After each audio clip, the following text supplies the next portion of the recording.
is out of control, right? I recently met with members of the Indivisible group up in my district, insisting I show up. Well, we had an hour meeting. I let it go to an hour and 40 minutes. But right at the very end, they said, one of them said, you know, you're a Nazi, and so is President Trump. Okay? Nazi, all right? We know what the Nazis did. When people are out there making such comments and elected officials, you know, some people believe them. They actually think that you might be that, and that hate speak turns into violence. Just this weekend, Vice President J.D. Vance and his family are at Disney World, cursed at, all kinds of foul language thrown at them. And Governor Newsom has to put something out saying, did you enjoy your time at Disney World? Okay? Governor Newsom is sick to do something like that and to act that way. And how about the ICE agents being demonized and attacked for doing their jobs? And elected officials are out there cheering it on.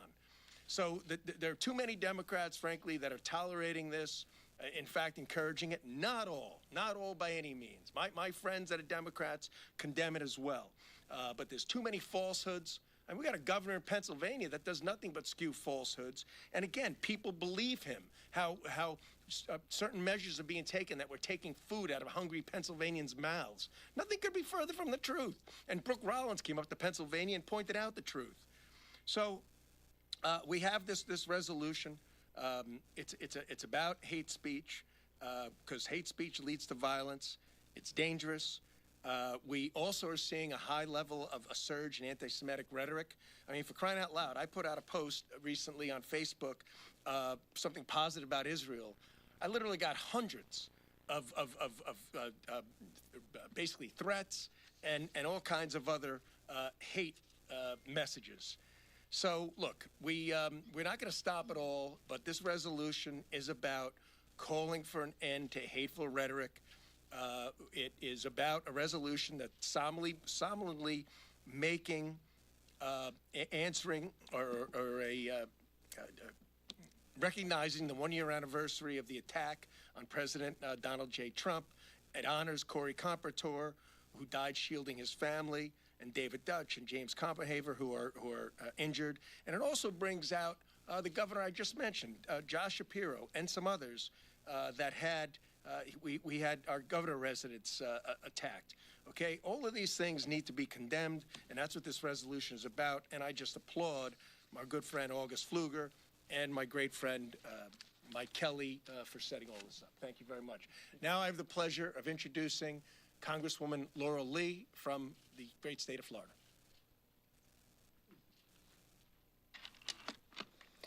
Thank you. 1 year ago, our nation witnessed a horrific act of violence, the attempted assassination of President Donald J. Trump. It was an attack on our president, on the families that were gathered there to hear him speak, and on the institutions that hold our democracy together. As a member of the bipartisan task force on the assassination attempt, I joined my colleagues to ask the hard questions. How did this happen, and what can we do to make sure that it never happens again? Our final report laid out clear recommendations, and since then, Congress has acted, improving threat detection systems, strengthening agency coordination, and expanding protections for officials. The Secret Service has also responded by updating its threat modeling and improving interagency protocols.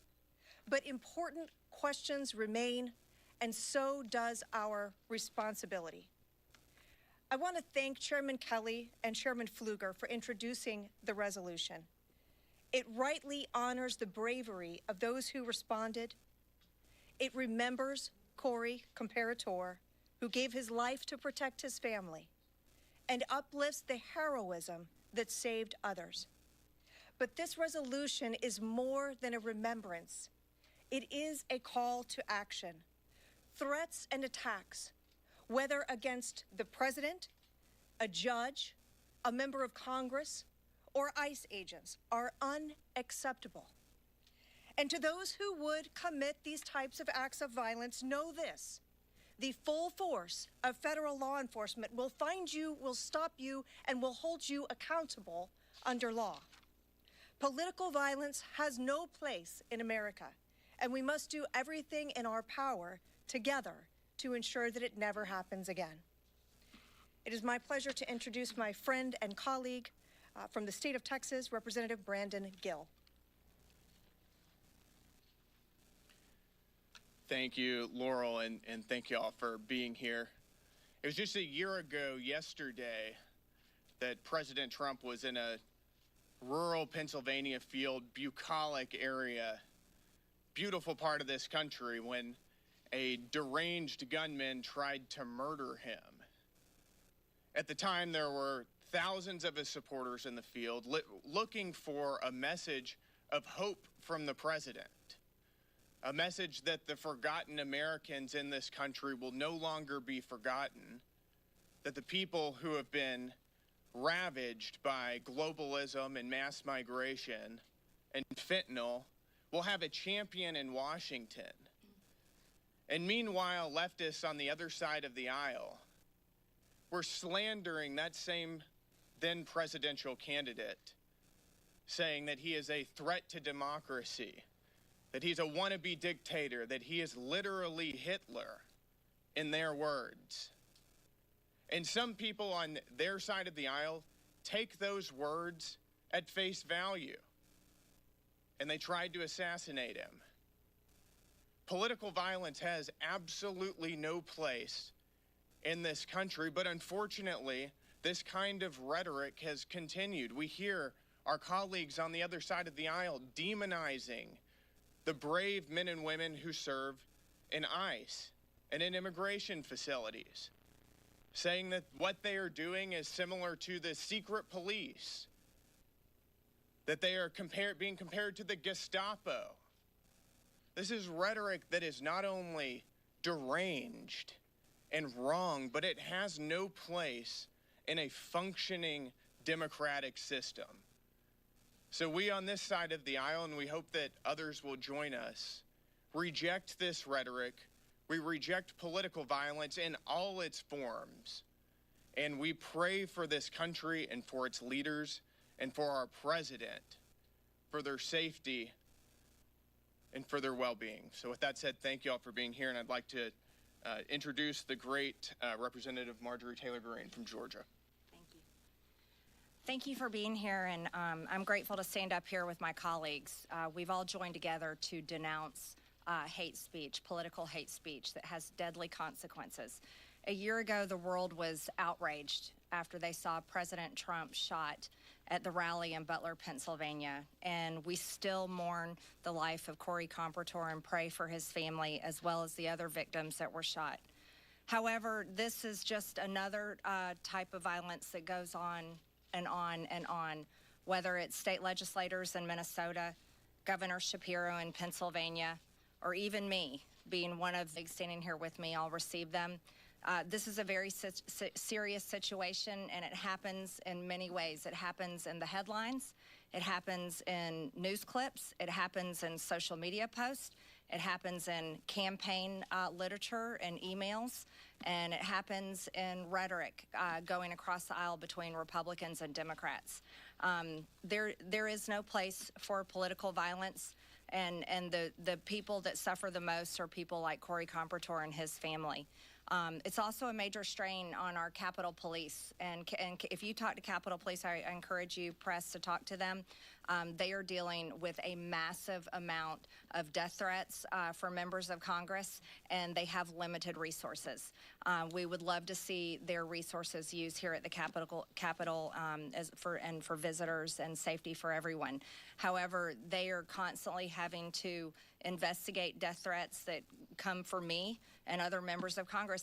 Over the break, I spent time talking with the FBI about someone that delivered a syringe in my mailbox, and talked with them about other cases. And there's been multiple people convicted for pleading guilty to planning to kill me.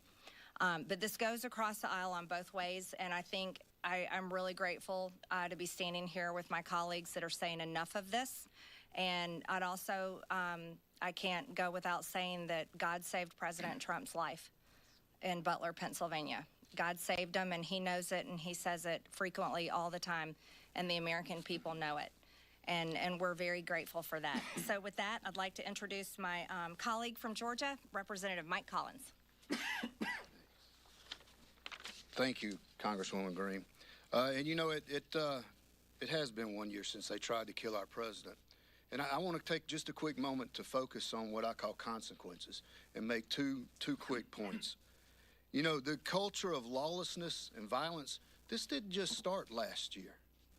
Y'all, this started under the Obama administration when they decided to illegally investigate conservative groups, when they were out there demonizing Republicans who just simply wanted to follow the Constitution and make our country better.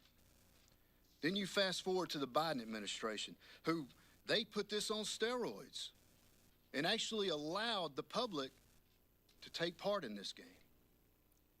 Example, Summer of Love, where rioters were out there burning police stations, assaulting officers, taking over our cities, where they were advocating to defund the men and women in blue who protect us.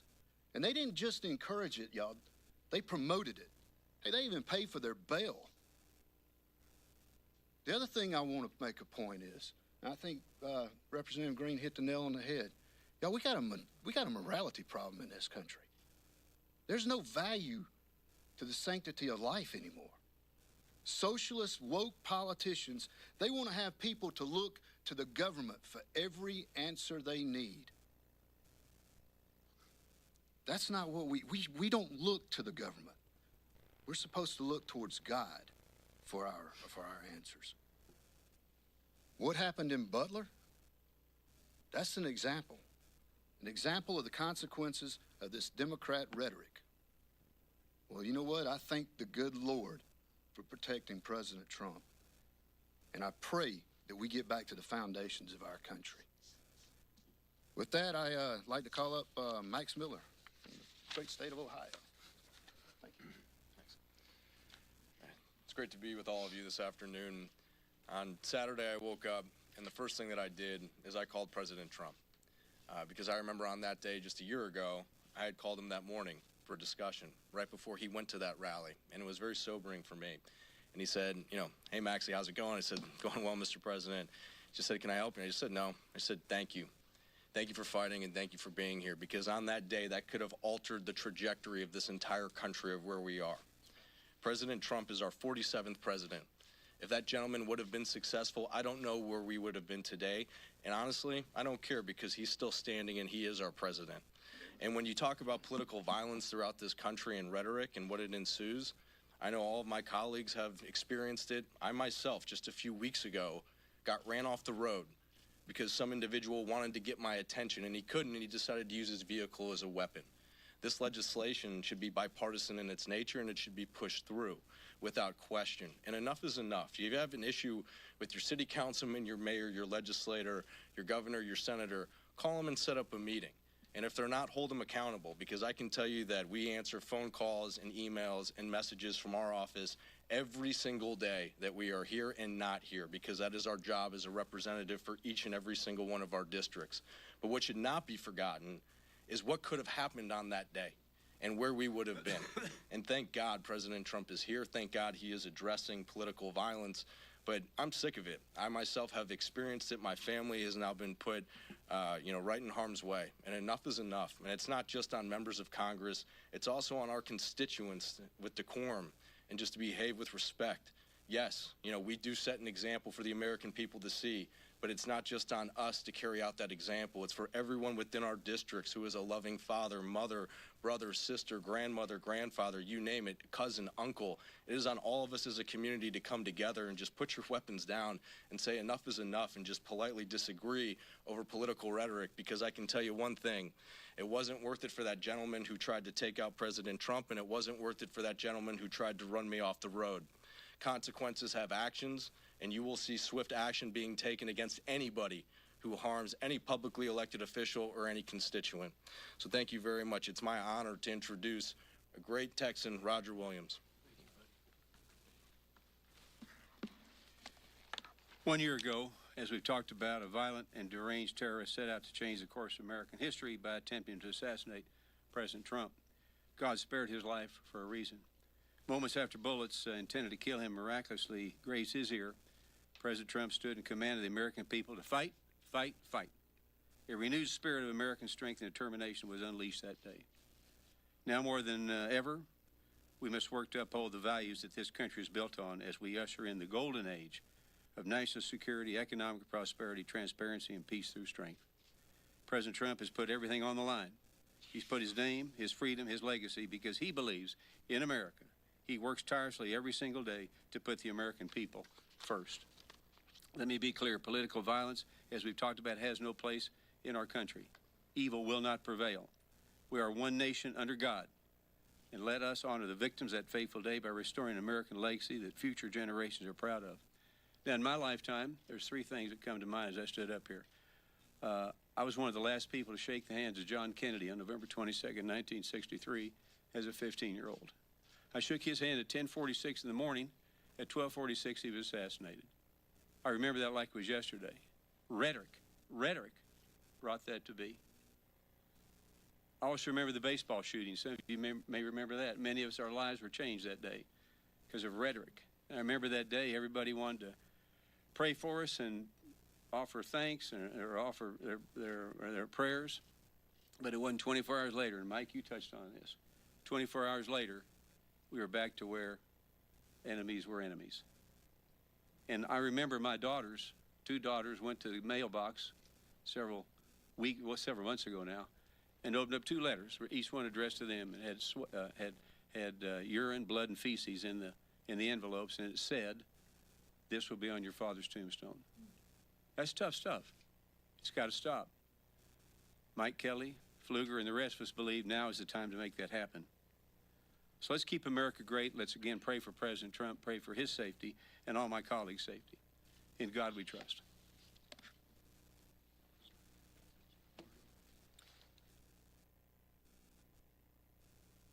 Having this event today to just remind us all that, you know, despite what happened a year ago to President Trump, and I believe that the Lord spared President Trump's life in that field there in Butler, Pennsylvania, but in spite of that, he remained in the presidential race. He carried on because of his love for our country and the encouragement of the American people. Sadly, we have reached a point in political discourse in this country where President Trump and every politician must have the courage to speak our political beliefs while knowing that at any point our lives can be in danger. Just like we saw in Minnesota, just like Congressman Miller mentioned, I too was met on an airplane, met by the police because there was a deranged man who was a former San Francisco police officer that was in Fort Wayne, Indiana looking for me. And I know that every one of us probably have a story similar to that. And I remember Congressman Kelly back in 2010 during the Tea Party election. Passions were high, but we didn't see the hate speech and the political violence that we see today.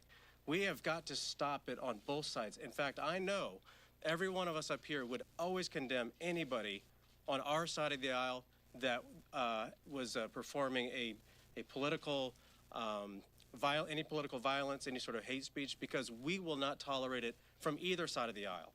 And I believe that the left needs to do the same thing, that they need to condemn political violence. They need to condemn hate speech just as much as what we do. But to them, their side continues to behave differently. And heaven forbid that it happens from either side. But we continue to see it coming from the left side of the aisle. But I tell you what, as Americans, we have a great opportunity. As we elect our leaders, we need to continue to make sure that we as leaders are responsible in our rhetoric. But I just appreciate President Trump standing up, even though he was almost killed that day, that he continued to fight for Americans and standing for not only our democracy, but for our Constitution and our great republic. So, Mike, thank you for leading this today, and I'll turn it back over to you. Thank you. So you've heard from us. I want to share something with you that has nothing to do with a political entity. I was at a celebration of life with the Comptor family yesterday. Just for a moment, step out of whom you are and think about them. On the morning, Corey, his wife Helen, his two daughters were so excited to be able to travel a short distance to the Butler Farm Show to see President Trump speak. This was Corey's idol. This was Helen's idol. This was the girls' idol. They just couldn't wait to get to Butler to see President Trump.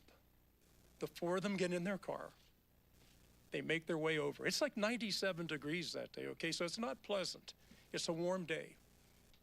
And what was even warmer was the crowd that was there to greet our president. And what I want you to think about, especially of those of you who've lost somebody, a father, a mother, two daughters, go to an event. It's not supposed to be an event about anger. It's not about an event of anything other than they're going to see their favorite president. They actually were not sitting in the seats that they were assigned. There was an opening at the top that they went up to. Shots rang out. Corey Compatore's first reaction was to get his wife and his daughters down so he could be over the top of them. What they didn't realize was that Corey had already been shot. That day is a day that lives in their memories. It's in their sleep. It's in their waking hours. This has nothing to do with politics. This has to do with life. And I think we've become too casual about what life is and what life isn't. If every single life is precious, then we should not be having this discussion today. But I want you to think about that family leaving their home, a volunteer fireman who spent his whole life running to danger to save others, who took his wife and daughters to an event to see somebody who they really liked and they wanted to listen to. 4 people in a car drive to the Butler Farm Showgrounds. That evening, Helen and the 2 daughters go home. Corey's been killed. Helen has lost her husband. His daughters have lost their father. Forever etched in their memory is that moment, that single moment when those shots rang out.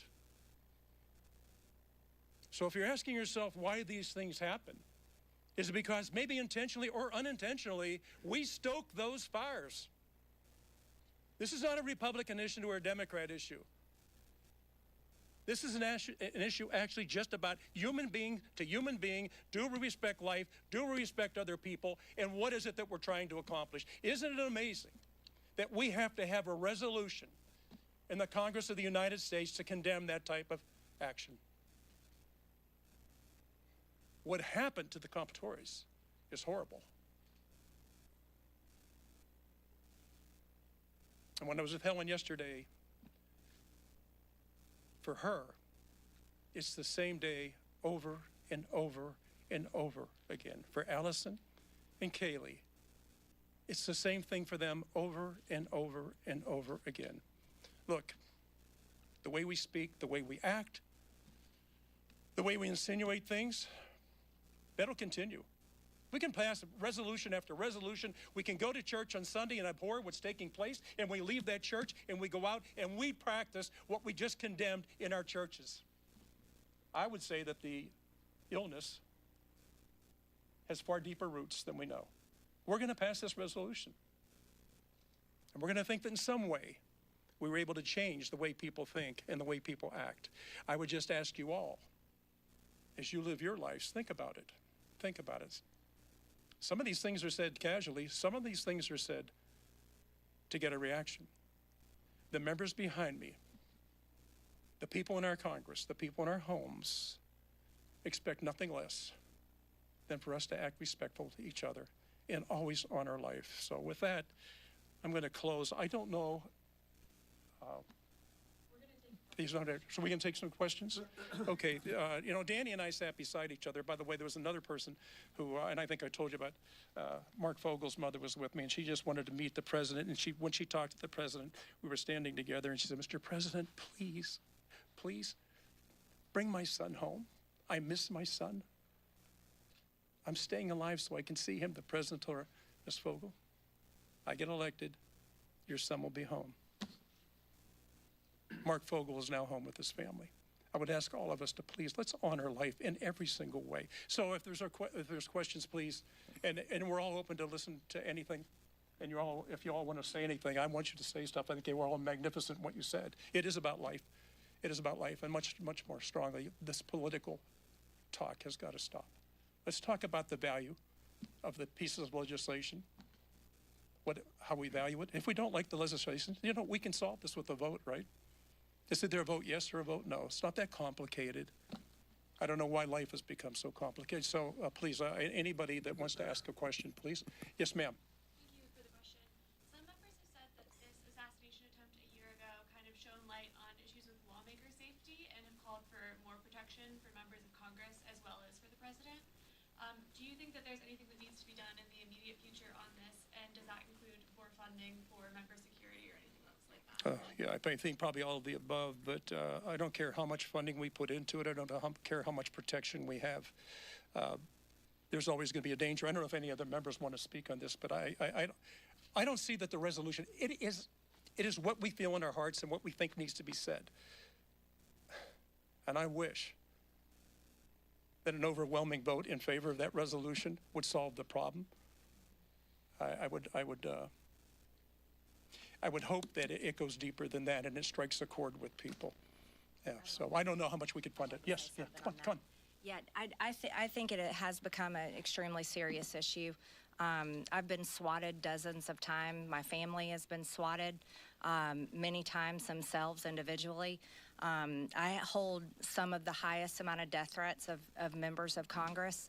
And there was a man working in the Voices of America just arrested and will be prosecuted by the Department of Justice for making death threats to me through the studio and Voices of America. And that's just another one on top of countless others. The Capitol Police don't have enough resources, and all of my colleagues here can tell you all of their personal stories of death threats they've dealt with. And I think we do need protection, and we don't have any. And that's something difficult. Many of us have to pay for it ourselves or pay for it through our campaigns, and it needs to stop. And I've had there's multiple people that have been convicted and served time in prison for pleading guilty to planning to kill me, but I'm just one of 435 and it happens to all of us. So I do think that's serious. Thank you for asking that. Good. Olivia. Do you want the IRA, like members' IRAs, to be able to help pay for security? Institutionally, are U.S. Capitol Police, as a Sergeant of Arms, able to handle this new change of influx of threats? I was just speaking for myself, but many of my colleagues can probably answer this question, especially if they serve on appropriation or leadership. But I don't think they have enough resources right now, and I think they are limited. But I'm sure leadership and discussions will come up with ways to hopefully fund that and fund members of Congress that do need protection. Yeah. Yes. What? Well, did you have a second part to your question? Or? Yeah. Just another question more broadly. Sure. One, I'm sorry about the threats that you go through. People don't deserve to go through that. When the shooting of the president happened last year, there was calls for rhetoric to be dialed down. I think that we're in a cycle of partisan politics where threats just seem to keep escalating, and rhetoric might dip down, but then it gets brought back up. And we're saying this is not a Democrat or Republican issue. So I guess one is, condemning, but the other is also a commitment to dialing down the rhetoric. And I was wondering if the members on stage would raise their hands if they're committed to also trying to dial back that rhetoric. Okay.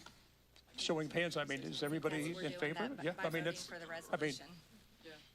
I'll just say something because obviously I think some of us haven't been here this long, but my freshman year, I just want to say thank you to these guys for the resolution. Thank you to everyone. And we all get death threats. I got a ton of them more in my first term, which was one of the really striking things that we did in our freshman year after orientation. We did a bipartisan commitment to civility that was led by our now speaker, Mike Johnson. And all the Republicans and all but 3 Democrats signed it. And we really worked and strove to really bring down the rhetoric. And that all came to a crashing halt in 2018. And I'll let you figure out why that happened. But it was really I think we should do it again. I think Democrats and Republicans should join together and and really try to talk about why, tell the truth to people out there and get them to calm down and realize that we're working together. This is the nature of our system, and I think it's unfortunate that so many people don't understand. We want robust debate, but, the violence is just not acceptable, and I think everyone is. And I have Democratic friends who feel the same way, and I think a lot of people would like to join in that. Yeah. And this resolution is a start to that. How about one of their slogans, Republicans are killing older Americans? I mean, who in the world thinks that that's okay? And yet, walk down the street, walk from the Capitol to the Cannon Building tomorrow, you'll see it. And I see it throughout my district. The Indivisibles carry it. The Democrat opponents carry it. Is there a role for Congress to play in providing more information on the possible motive of the gunman at Broadway? Ms. Laura Lee was on the task force with me also. I don't know that we ever got the answers that we needed to get out of the federal agencies. Some of you may remember the second attempt that took place in Florida. Other than showing this man being arrested, we've heard nothing more about him. Everything shut down after that. Look, I don't want to get into that part because I would love to do another session on that where you could hear the members that were on there. I have definite feelings about it. I was there that day. My wife was there that day. One of my sons was there that day. And 3 of my grandchildren were there that day. So it isn't just something they heard about on TV or somebody talking. They were actually there for it. And so there's people that can't go back onto those grounds. There's people who have trouble sleeping. All these different things happen. So I don't know that there's enough money in the world to change some of the way people think. I wish it were that way. We face something. We're going to have a resolution. And we can pass resolution after resolution after resolution. I will let you be the judge of that when you talk among yourselves. How was your speech? And I think each American should ask that. And if you're truly thinking the way our country was formed and why it was the way it is, and then try to figure out what happened today. I have no idea why it's happened. Yes, sir. Follow up on that. Senator Yeah. Johnson is saying that the Senate Homeland Security Committee's investigation is being stonewalled by the DOJ and the FBI despite a change in leadership. Do you think those agencies need to be more transparent in getting information to Congress so we can find out why this happened? Yeah, no, I usually don't comment on other members' remarks. I just know that right now we're still doing work. We're not the task force that was the task force, but we still are individuals who are still concerned about what happened on both sides of the aisle. I think it has to be careful when we start to say, what was this? They don't want to do this, they don't want to do that. That we were told that there were certain things they couldn't talk about right now. Okay, right now is a year ago. So I would like to see other things come out. I got to tell you, I have no idea what's going on with Mr. Routh. I have no idea of how these other things happened. We haven't heard. The federal agencies early on really had kind of locked us out of things. Local law enforcement in Butler was very forthcoming of what happened. So we're still waiting for some answers on some things that didn't happen. But today is about the resolution. We could have another discussion about other things else that we think we fell far short of the questions we were asking. Yes, sir. Last question. Okay. Are there any conversations at all about supplemental funding for extra or additional security in the districts, given how many threats you all have talked about facing and even action and violence back home in the districts? I think there's always going to be conversations about that, but I know for myself and the rest of the members that are with it, I don't know if there's enough money in the world that can address the problems we have with morality today. So it's good to say if we had just had a few more dollars that day, it wouldn't have happened. Really? Really? We keep talking about the problem is a lack of funding. My feeling is that we have a problem with a lack of respect for life in general. And when people do these things, they're acting out on something that while I'm not in that business, I would say there's something wrong with them. But if we encourage it, and what we're talking about with this resolution has nothing to do with a lot of those things, but it does have to do with members of Congress coming together on a resolution condemning what's happening. So hopefully that will have an effect. And thank you all for being here. I think later on we can talk about other things because you have an interesting question. I think Ms. Lee would have answers to what we didn't get that we thought we were going to get. So listen, thank you all for being here. God bless you all, and God bless the United States of America. Voilà, madame, monsieur, c'était donc ensemble en déclaration un groupe parlementaire républicain qui tapait et retournait avec triste mémoire qu'il y a gagné de attaque qui était faite sous candidat Donald Trump à l'époque, c'était en juillet, avant les élections de l'année dernière, et du côté de Butler, Pennsylvania.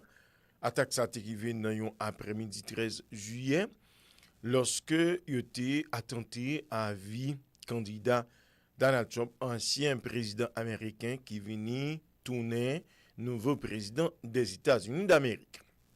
Parlementaires ont évoqué problème qui gagnait dans la qualité de langage qu'a utilisé dans tous les deux camps politiques, ou bien certains là-dedans longé douette sur un secteur, quelques là-dedans embrassé courage à deux pour dire que li pas affaire un seul secteur, li ses affaires tous les deux camps politiques li c'est aussi des affaires qui concernent maman et papa petite, toute qualité leader, c'est pas en dans l'église là dit une parole et puis qu'on sorti après service là ou pral faire l'autre déclaration comme pasteur comme leader. C'est pas en dans l'église comme député, comme sénateur, ou a fait une déclaration, mais quand on quitte l'église, en dehors l'église là, ou on l'autre déclaration, plein violence là-dedans, ou a bail population, c'est inciter yo même à la violence. C'est moi qui respecte pour la vie de la personne humaine, selon une parlementaire républicain qui croit que rhétorique ça yo doit mettre de l'eau sur, yo doit chercher toile couvrir yo pour suspendre poté au bail public là qui même après réagir. Il y a des gens qui sont malades dans la tête, ils n'ont pas besoin de connaître, ils n'ont pas besoin de gens qui payent pour faire un acte malhonnête. Ils ont seulement des modes de déclaration que vous faites, façon que vous traitez dans le langage que vous utilisez, propos utilisés pour adjectifs que vous utilisez pour qualifier. Donc, les ça, ou faciliter la tâche à un bandit, à un malade mental pour faire des actes criminels. Madame majorité Logrin dit, li subit un pile action qui attenté ou bien c'est menace sur la vie li pas parler de parlementaire avec maril ou bien famille parlementaire que yo touye ou bien yo criblé avec balle pas trop longtemps de cela. Chef l'État américain Donald Trump fait a parler pour le faire comprendre que démocrate c'est démon yoye. Ivo. Démocrate fait comprendre que bill que parlementaire républicain ont voté là, l'a touye grand monde en dans pays. Li retire manger dans bouche ti moun. Cela veut dire que la fin qu'a touye yo. Situation ça yo, parole ça yo, est-ce qu'il a mené bien à pays? Est-ce qu'il a fait bien à société? Je dis à immigrants, c'est plus gros criminel qui existait ici aux États-Unis. Est-ce qu'il a fait bien à la nation? Est-ce qu'il a fait bien à pays? États-Unis, tout le monde connaît son nation qui bâtit avec migrants qui sortent de tous côtés. Je dis à États-Unis ça, li patap États-Unis ça, je dis à si Indien te réagi d'une autre façon. Je dis à que moun ici aux États-Unis qui peut-être pas tape au timon des affaires si tu gagnes une autre réaction dans le temps passé. Est-ce que Jean parlementaire là se dit là, il n'est pas nécessaire, c'est pas une obligation pour politiciens dans tous les deux camps, parlementaires dans tous les deux camps, pasteurs, leaders, évangéliques, toute qualité, contrôler, boucher les à parler. Est-ce qu'il n'a pas totalement raison? Mais comme il dit, est-ce qu'il a mis parole dans la bouche collègues parlementaires dans tous les deux camps pour dire qui ça peut dire? Est-ce qu'il n'a pas senti nécessité pour respecter la vie moun dans la déclaration qu'il a fait? Dossier ça, son dossier à suivre. Si il y a moun qui dit c'est sous Barack Obama violence commencé, est-ce que il pas commencé sous la personne de Barack Obama ou bien commencé sous administration Obama? Nous songeons qui qualité caricature que yote campé du candidat à la présidence et du président. nous songeons qui quantité de déclarations, comment que vous présentez Barack Obama.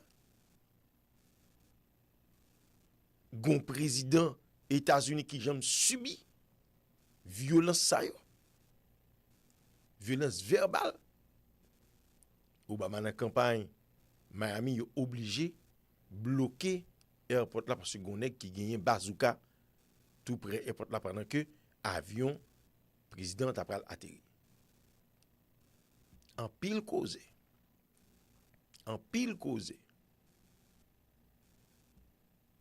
Dossier à suivre.